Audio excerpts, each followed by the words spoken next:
The day I inherited my grandpa's 150-year-old ranch should have been one of the most peaceful, meaningful moments of my life.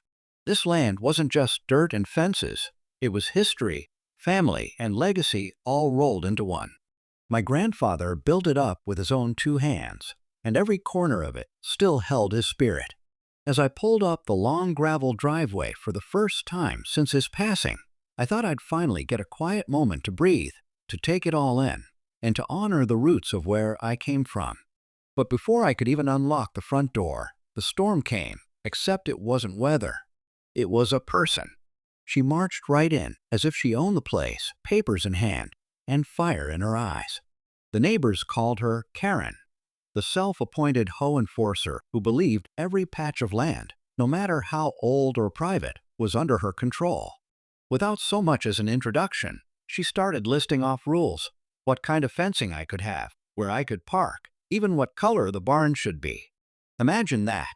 Stepping foot on your grandfather's century-old ranch only to be told you couldn't so much as hang a wind chime without permission. I stood there quietly, letting her talk, watching the way she carried herself like she was untouchable. What she didn't know, what made the moment almost surreal, was that I wasn't just some ordinary heir. I wasn't just the new guy in town. I was her governor. The same governor whose signature had shaped the very law she claimed to know so well.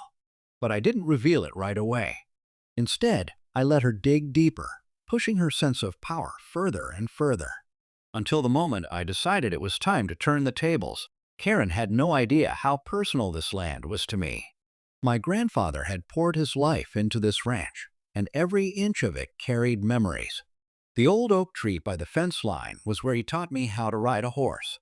The barn still smelled like the hay we stacked together one summer when I was just a kid.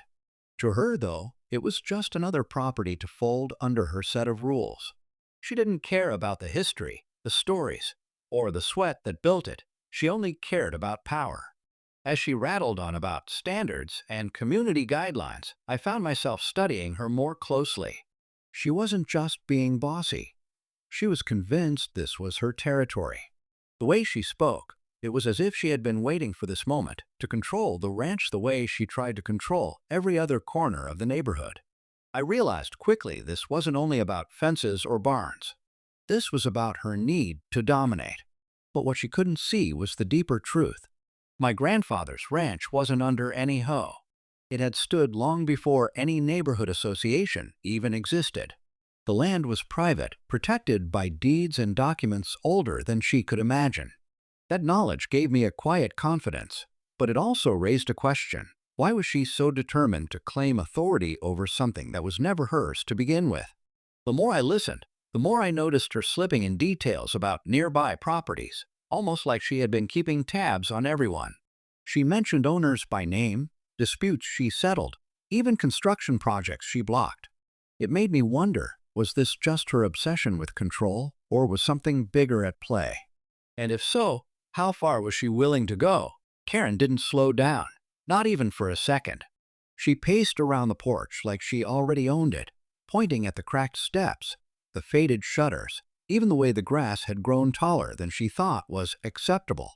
Every word was another attempt to chip away at the meaning this ranch carried, as if its history didn't matter.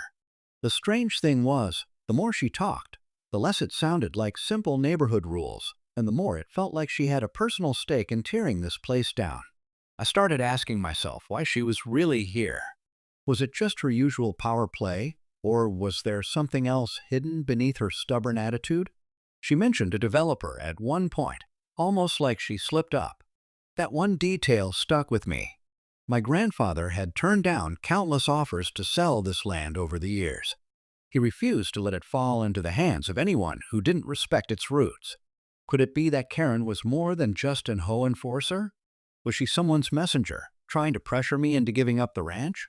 At the same time, I couldn't ignore the way neighbors peeked from behind their curtains as she raised her voice. It was like they had seen this before, like she had stormed onto porches and fields countless times, always demanding, always controlling. Some faces looked fearful, others tired, but none of them stepped forward. That silence told me everything. This wasn't just my fight. She had been running this show for far too long, and most people either gave in or kept quiet. The weight of it pressed on me. I wasn't just inheriting land. I was stepping into a conflict far bigger than I expected, one that was only beginning to unfold. Karen's voice grew sharper with every word, echoing across the open fields as though she wanted the whole valley to hear. She waved her stack of papers in the air like they were weapons, swearing the community had rights over this ranch. I let her talk, but inside the pressure was building. This wasn't just some loud neighbor with an attitude. This was a woman determined to rewrite history and strip away everything my grandfather stood for. She moved closer, almost daring me to argue, her heels crunching against the gravel that had been there for generations. The ranch house loomed behind me, weathered but proud, and I felt caught between two worlds, one rooted in legacy, the other threatening to bulldoze it under rules and greed. My grip tightened on the old brass key in my pocket, the only thing of my grandfather's I had carried with me that day. It felt like more than just a key. It felt like a promise to protect what was his. Neighbors began stepping out onto their porches, one by one, drawn by the commotion. Their eyes flickered between Karen and me, and though no one spoke, I could sense the tension rolling through the air like a storm about to break. Whispers spread, and I caught fragments, developers, lawsuits, even rumors of backroom deals. The picture grew clearer. Karen wasn't acting alone. But before I could press her, she leaned in with a smug smile and muttered something that froze me. She said there were forces bigger than me already waiting to take this land, and I couldn't stop them. That single line sent a chill down my spine. If she wasn't bluffing, then what I thought was just a battle with one woman might actually be a fight against something far more powerful. Her words hung in the air like a storm cloud, and for a moment I wondered if she was bluffing. But then she pulled out something I hadn't expected, an old survey map of the land. The paper was yellowed, the ink faded, but it wasn't just any map. It showed boundaries that didn't look right, as if lines had been redrawn to cut away pieces of the ranch. My heart skipped as I realized what she was hinting at. Someone had been trying to reshape ownership long before I even set foot back here. Karen tapped the map with her finger, smiling as if she had just laid down her winning card. "This land isn't as protected as you think," she whispered. That twist hit me harder than any of her rules or threats. If the boundaries had been tampered with, then my grandfather's refusal to sell might have made him more enemies than I ever realized. Maybe that's why she was so bold, because she believed she already had the upper hand. The neighbors stirred uneasily, some whispering to each other. I caught one man shaking his head, muttering that the ranch was worth more than the whole town put together. His words only deepened my suspicion. This wasn't about lawns, fences, or community rules. This was about control of land that held real power, maybe even money tied to developers and hidden deals.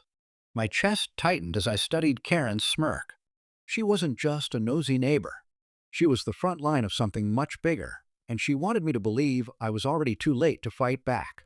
The ranch wasn't just under threat from her voice.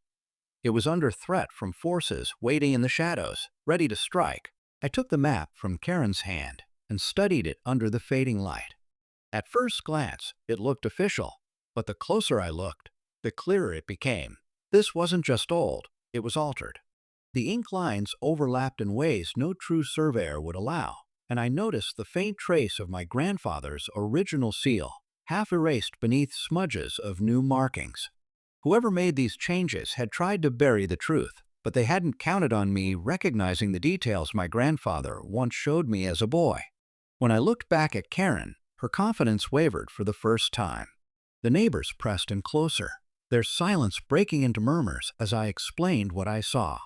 Some gasped, others nodded knowingly, as if they had suspected something all along but never had proof.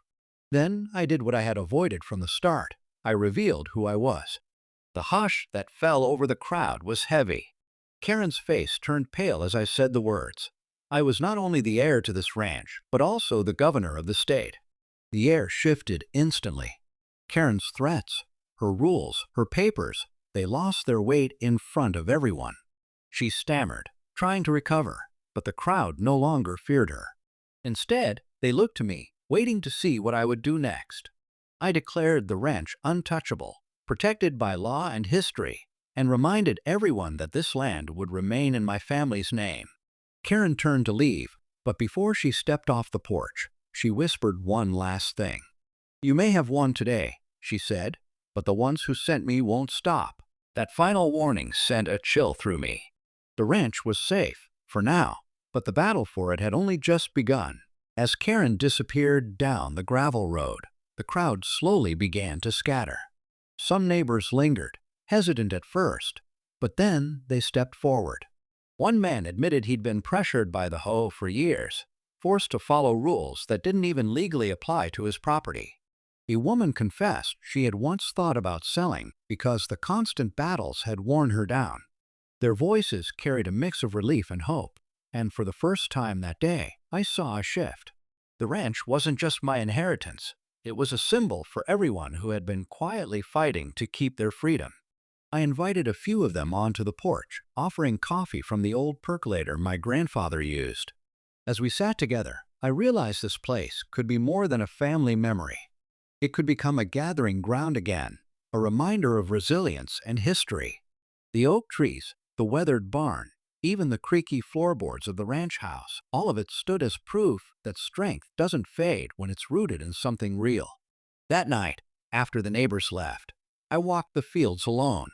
The sky stretched wide and endless, the same way my grandfather used to describe it when he said the ranch belonged to no one but the family who loved it.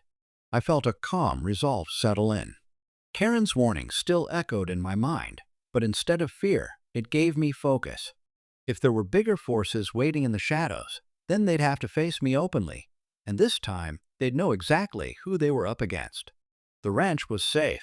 The neighbors finally found their voice, and my grandfather's legacy stood firm. In the quiet of that night, I knew the battle had ended, but the story of this land was only beginning.